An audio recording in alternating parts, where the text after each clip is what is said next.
1986년 소비에트 사회주의 공화국 연방. 그들에게 원자력은 단순한 전력이 아니었습니다. 그것은 붉은 제국의 심장이자 서방 자본주의를 압도하는 체제 우월성의 결정체였습니다. 키이우 북쪽 110km, 울창한 숲 사이에 건설된 체르노빌 원자력 발전소는 그 거대한 자부심의 현장이었습니다. 1977년 1호기 가동, 소련의 기술력을 세계에 과시. 1983년 4호기 가동, 가장 최신형이자 강력한 심장을 이식. RBMK-1000 흑연감속 비등수형 원자로, 평화로운 원자라 불리며 경납 용기조차 필요 없을 만큼 안전하다고 선전되었습니다. 그 옆의 도시 프리피야트는 공산주의가 꿈꾼 유토피아였습니다. 인구 약 49,000명, 평균 연령 26세, 젊은 과학자와 기술자들의 도시, 최신식 아파트, 올림픽 규격 수영장, 그리고 곧 개장을 앞둔 대관람차. 이곳의 주민들은 원자력을 두려워하지 않았습니다. 그것은 그들에게 따뜻한 물과 풍족한 배급을 약속하는 친절한 거인이었기 때문입니다. 오늘 우리는 실제 기록된 근무 체계에 기반하여 그 거인이 비명을 지르기 시작한 4월 26일 새벽, 기술자 알렉세이의 시선으로 들어갑니다. 1986년 4월 25일 낮, 4호기는 가동 중단을 앞두고 있었습니다.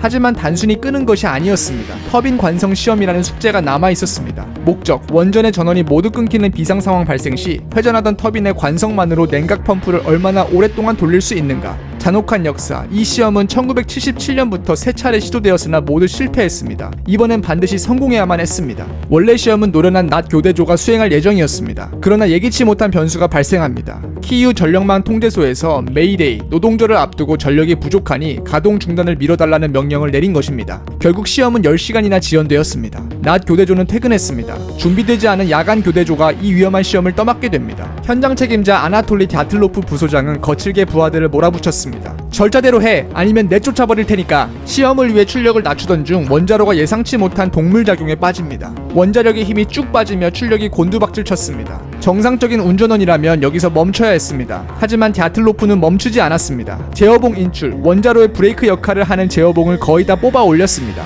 안전 시스템 비활성화, 시험에 방해된다는 이유로 비상 냉각 시스템을 강제로 껐습니다. 이 원자로에는 양의 공급 개수라는 특성이 있었습니다. 냉각수가 증기로 변하면 출력이 오히려 폭발적으로 치솟는 설계적 결함이었습니다. 4호기는 지금 살짝만 건드려도 터질 준비가 된 불안정한 화약고가 되어 있었습니다. 1986년 4월 26일 01시 23분 04초 시험이 강행되었습니다. 터빈으로 가는 증기가 차단되었습니다. 펌프 속도가 느려지자 냉각수가 끓어오르기 시작했습니다. 증기가 차오르자 출력은 기하급수적으로 상승했습니다. 제어반에 경고등이 미친듯이 들어왔습니다. 01시 23분 40초 운전 책임자 아키모프가 최후의 수단인 AZ5 버튼을 눌렀습니다. 하늘 높이 뽑아 올리던 제어봉들이 일제히 원자로 안으로 쏟아져 내려갔습니다. 하지만 비극은 여기서 완성되었습니다. 제어봉의 끝부분은 출력을 제어하는 붕소가 아니라 일시적으로 반응을 촉진하는 흑연으로 만들어져 있었습니다. 마지막 발악, 내려오던 제어봉 끝부분이 원자로 하부의 핵 연료를 만나는 순간 출력은 정상치의 수백 배로 폭주했습니다. 첫 번째 폭발, 증기 압력을 견디지 못한 연료 채널이 터져나갔습니다. 두 번째 폭발, 수소와 산소가 결합하며 1000톤 무게의 원자로 뚜껑이 종이장처럼 날아갔습니다.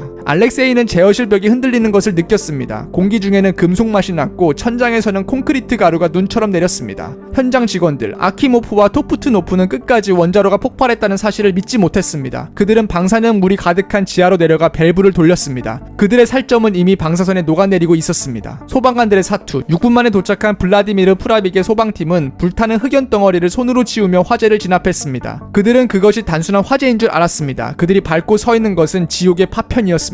폭발한 원자로에서는 히로시마 원폭의 수백 배에 달하는 방사능 물질이 뿜어져 나왔습니다. 요오드 131, 세슘 137, 스트론튬이 바람을 타고 북쪽으로 유럽으로 퍼졌습니다. 하지만 프리피야트의 아침은 평온했습니다. 아이들은 학교에 갔고 주부들은 장을 보았습니다. 방사선 측정기는 한계를 넘어 고장났기에 당국은 상황이 통제되고 있다고 보고했습니다. 4월 27일 오후 2시, 사고 후 36시간이 지나서야 대피 방송이 울려 퍼졌습니다. 동지 여러분, 일시적인 대피입니다. 생필품과 3일치 식량만 챙기십시오. 그것은 영원한 이별의 서막이었습니다. 49,000명의 주민은 다시는 고향으로 돌아오지 못했습니다. 소련은 이 대참사를 숨기려 했습니다. 그러나 방사능은 국경을 몰랐습니다. 4월 28일 오전 스웨덴의 포르스 마르크 원전에서 출근하던 직원의 신발에서 높은 방사능이 감지되었습니다. 스웨덴 정부는 곧 이것이 자국의 문제가 아니라 동쪽에서 온 거대한 구름 때문임을 알아차렸습니다. 국제적인 압박 속에 소련은 단 5문장의 짤막한 보도를 내놓습니다. 체르노빌 원자력 발전소에서 사고가 발생했다. 피해자들을 돕고 있다. 즉시 사망, 현장 폭발 핵폭발로 2명, 3개월 이내 급성 방사선 증후군으로 28명 사망, 숨겨진 희생자, 청산인이라 불리는 60만 명의 군인과 노동자들이 원자로를 덮기 위해 투입되었습니다. 그들의 건강 상태는 수십 년간 추적되지 않았습니다. 환경의 저주, 벨라루스와 우크라이나의 광활한 영토가 거주 불능 지역이 되었고 수천 명의 아이들이 갑상선암에 걸렸습니다. 체르노빌은 단순히 발전소 하나가 무너진 사건이 아니었습니다. 기술적 변화, 전 세계 RBMK 원자로의 설계가 수정되었고 원자력 안전 기준은 완전히 재정립되었습니다. 정치적 몰락, 고르바조프의 글라스노스트 정책은 체르노빌을 기점으로 가속화되었습니다. 국가가 국민을 지켜주지 못하고 거짓말을 했다는 사실은 소련 체제 붕괴의 결정적 도화선이 되었습니다. 우리는 흔히 아키모프가 AZ5 버튼을 누른 것이 실수였다고 말합니다. 하지만 알렉세이는 알고 있습니다. 그 새벽의 파멸은 버튼 하나 때문이 아니었습니다. 실적을 위해 안전을 무시한 관료주의, 결함을 알고도 쉬쉬했던 폐쇄적인 설계 문화, 현장의 경고를 묵살한 권위주의적 지휘체계. 그날 새벽 무너진 것은 원자로만이 아니라 우리는 모든 것을 완벽히 통제할 수 있다는 인간의 오만이었습니다. 40년이 흐른 지금도 굳게 닫힌 석관 속의 원자로는 우리에게 묻습니다. 당신들은 지금 당신들이 다루는 힘의 무게를 감당하고 있습니까?